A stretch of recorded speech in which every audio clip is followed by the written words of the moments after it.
Welcome back. Thank you for staying with us. Fisher folk are feeling left out following the privatization of the Fish Marketing Corporation.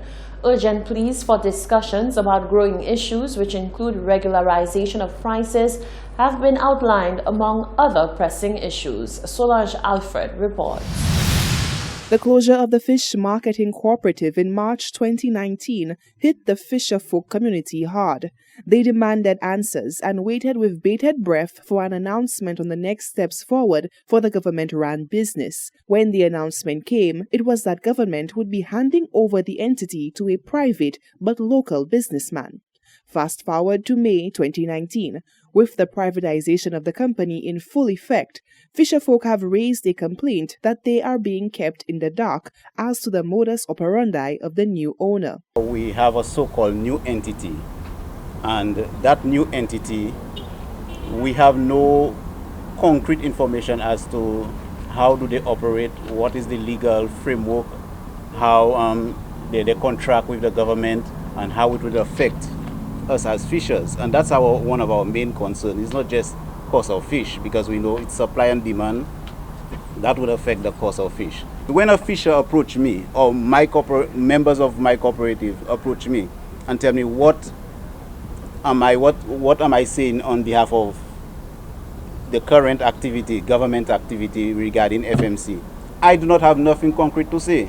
Even when they tell me, okay, it is it is sold over to another company, who are these people? How do they represent us? How do they protect our interests? We cannot tell them how do they protect our interests. So basically, we're just running around with no information to give our fishers.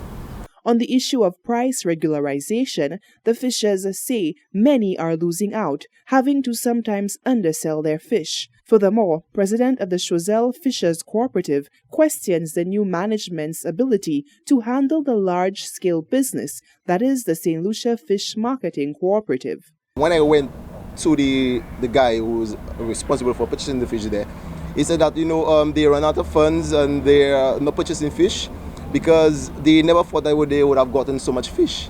And I'm saying, you're running an entity, right? With Mr. Hilary Herman, what he said at the meeting is that, he has done all his research and, he has looked at the sheets and, the status of the business for the past years. And, he assured us that, they will be purchasing the fish, right? And, we were a bit skeptical because, this is a large entity. I'm a fisher, and I will tell you, I sell a lot of fish to FMC at the time. And, with the south, we have Labrie, we have Choiseul. I'm a fisher from Choiseul. Viewport, I think, has the largest number of vessels going out. We have Miku. And this is a large entity, and, a lot of money is involved. And, it just saddens or it hurts me that, when I got there on May the 3rd with my catch, I couldn't have sold my fish to FMC. Meanwhile, President of the Castries Fishermen Cooperative, Thaddeus Augustine, says the next steps to alleviate the concern of the fisher folk involves transparency, consultation, and open dialogue between all key stakeholders. We want to be part of the discussion. We want to be part of what is going on. We want to know that our fishers are protected. We want to know what is the lease agreement with the current new entity and the government, because it is affecting the livelihood of our fishers and all those that are taking part in the fishing industry. So basically, we want to be part of what is going on, so we know what to tell our members. Augustine says the closure of both the Fish Marketing Cooperative and the Marketing Board was both ill-advised and ill-conceived moves on the part of the government of St. Lucia. Reporting for Hot 7 News, I am Solange Alfred. St. Lucia's Prime Minister Alan Chasney says he continues to support greater investment in St. Lucia Carnival. As former tourism minister, he says he led the way for substantial investment in Carnival with what was at the time an unprecedented amount of $1 million invested in Carnival. Prime Minister Alan Shastney says the overall development of St. Lucia's Carnival is something that he has always been committed to. He is hoping to increase investment in Carnival to at least $5 million and to see the impact of that investment trickle down to various sectors and stakeholders. So remember when I was Minister of Tourism, I put $1 million into Carnival, and that seemed like it was a lot of money, right? Up from about $200,000 it was before, and look at the impact the million did. So by not doing the Jazz and Arts Festival, taking that same money and spreading it out through the entire summer, but more importantly, last year we put $3 million into Carnival. This year, I'm hoping they're going to put $4 million, but ultimately we want to get Carnival where we're putting almost $5 million in. And I keep saying this, the music is ours. We are globally competitive in groovy soca. Right? How many times Ricky T and Tedison and now the Denry segment, right? And all the great artists that we've had. That's what we want to be able to do. And I want to see the same stages that we used to have for the Jazz Festival. That's what we must have now for Carnival. Several community carnivals are looking to put their best foot forward for 2019. The realization is one that brings an immense sense of satisfaction to the Prime Minister. More money is going to be pumped into the communities, and again, for the vendors, and creating more and more activities where the vendors can be able to sell. So if you think of how much money we're spending now and the economic impact it has throughout the length and breadth of St. Lucia. I mean, I went to Sioux Fair Carnival last year. Phenomenal. It's almost getting as big as Castries. Right? View Fort now is jumping on the bandwagon this year. Denry, right? I mean, you can't even get space in Denry when you go down there. So look, it's taken off. We will continue to feed the fire and allow St. Lucian's arts and crafts and culture to grow to whatever extent it can. So far, National Carnival, Sioux Fair Carnival and Migu Carnival have been launched. View Fort is set to launch its carnival on Saturday, the 1st of June. The community carnivals have full schedules of activities in place and seem to be growing from strength to strength. Now, you've heard the arguments by both the mayor and the president of the Vendors Association, and of course the arguments of the people who feel it most, the vendors. Some are all smiles, some are outrage. We want to know what you, Joe and Jane Public, think about the market redevelopment project and of course the resulting relocation of vendors. Moi aimé un chat, il est belle. Mon gars seul côté tout bail aller bien comme il faut. La belle. Yes, I like it very much. It's very nice. Why I like it? It's in rather than that environment, and the rubbish and the things we were facing down there in the morning is different. It's better. If you look at the place, you could see it's very clean. Of course, they're good. They're good. Trust me. It's just that we miss them because they was keep us company by the Canris bus stand.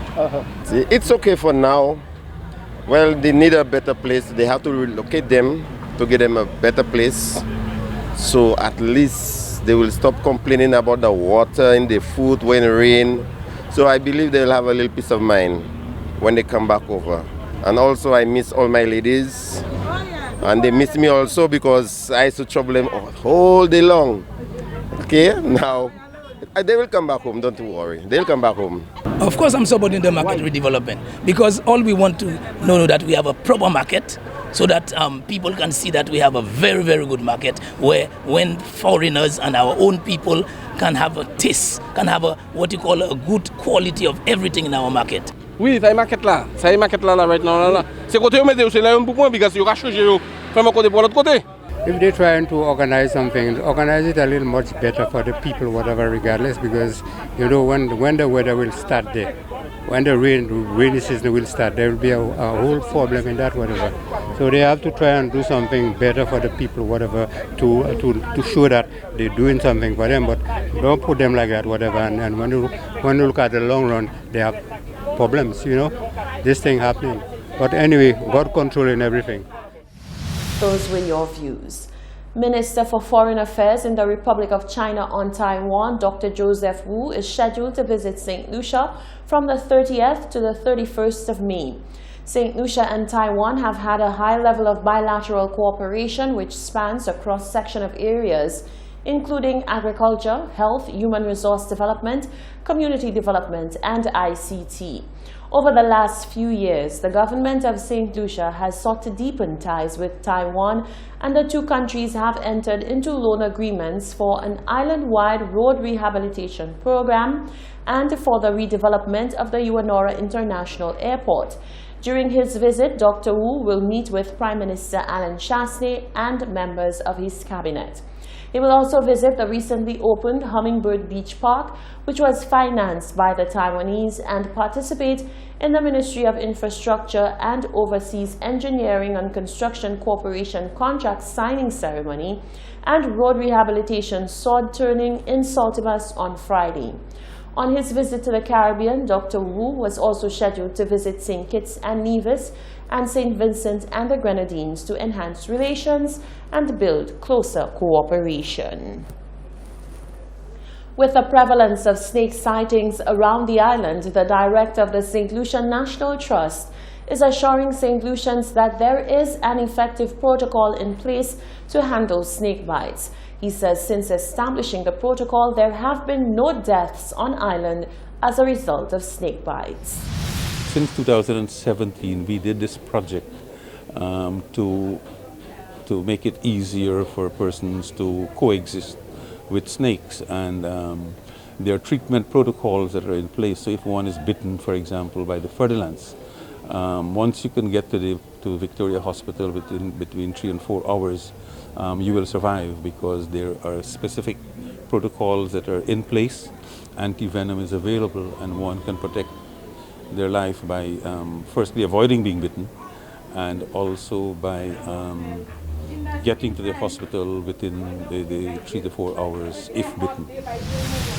Tulsi further spoke out against the practice of killing snakes, even species that are not on the endangered list. We understand that people are afraid of snakes. They are crawly things that could attack you, but snakes do not attack people unless they're threatened. So if you see a snake, leave it alone, call the forestry department, and they will come and get rid of it. If you try to get rid of it, it could feel threatened and then attack you. But basically, snakes don't attack humans unless they're threatened. That was the director of the St. Lucia National Trust, Bishnu Tulsi. You're watching the Hot 7 Nightly News. Stay with us. There's much more coming up after the break.